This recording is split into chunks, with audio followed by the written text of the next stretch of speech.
একটি এমন গ্রাম ছিল যেখানে সকাল হতেই মানুষজন হেসে উঠতো, কিন্তু সন্ধ্যা নামতেই পুরো গ্রাম হঠাৎ একেবারে নিঝুম হয়ে যেত। মানুষজন তাড়াহুড়ো করে তাদের দরজা জানলা বন্ধ করে দিত, আর এই নিস্তব্ধতার মাঝে কেবল একটি ঘন্টার আওয়াজই ভেসে আসতো, যা প্রতি সন্ধ্যায় নিজে নিজেই বেজে উঠতো। সবচেয়ে অদ্ভুত ব্যাপার ছিল সেই ঘন্টাটি কোনো সাহায্য ছাড়াই বাতাসে ভেসে বেড়াতো। তার আওয়াজ এতটাই তীব্র ছিল যে যে ব্যক্তি সেটি শুনতো তার কান দিয়ে রক্ত ঝরতে শুরু করতো এবং মাথা ফেটে যেত। আর পরের দিন সকালে গ্রামের ঠিক মাঝখানে তার ক্ষতবিক্ষত লাশ পাওয়া যেত। তাই সন্ধ্যা হতেই মানুষজন ভয়ে নিজ নিজ ঘরের দরজা বন্ধ করে দিত।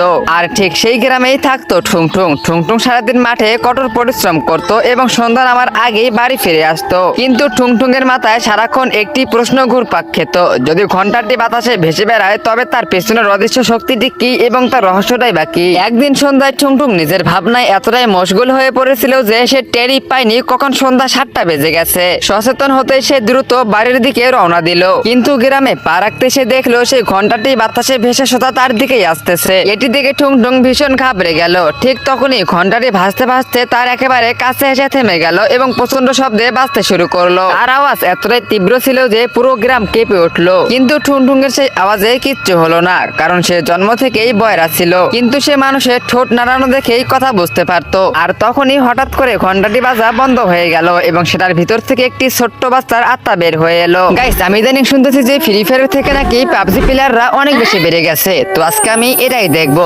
তোমাদের কোনো কিছুই করতে হবে না। তোমরা যদি ফ্রি ফায়ার খেলে থাকো এবং ফ্রি ফায়ারকে ভালোবেসে থাকো তবে অবশ্যই ভিডিওতে লাইক করে চ্যানেলটিকে সাবস্ক্রাইব করে দাও। আর পাবজিকে ভালোবাসলে কমেন্ট বক্সে কালো লাভ দাও এবং ফ্রি ফায়ারকে ভালোবাসলে লাল লাভ দাও। আমি দেখতে চাই কার অডিয়েন্স সব থেকে বেশি।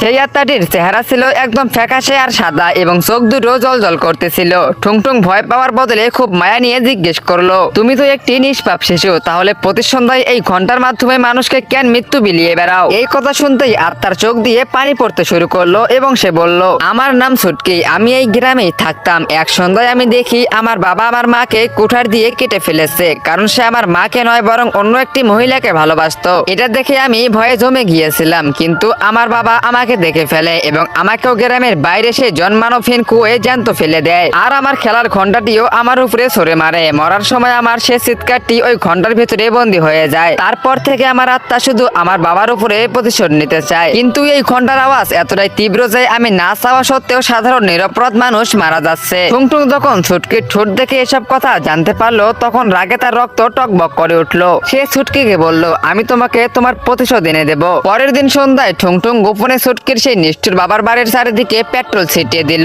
তারপর ঠিক সন্ধ্যায় যখন ছুটকির আত্মা হাজির হলো তখন ঠুংঠুং তার দিকে তাকিয়ে বলল, ছুটকি, এবার সময় এসেছে পাপীদের তাদের পাপের শাস্তি দেওয়ার।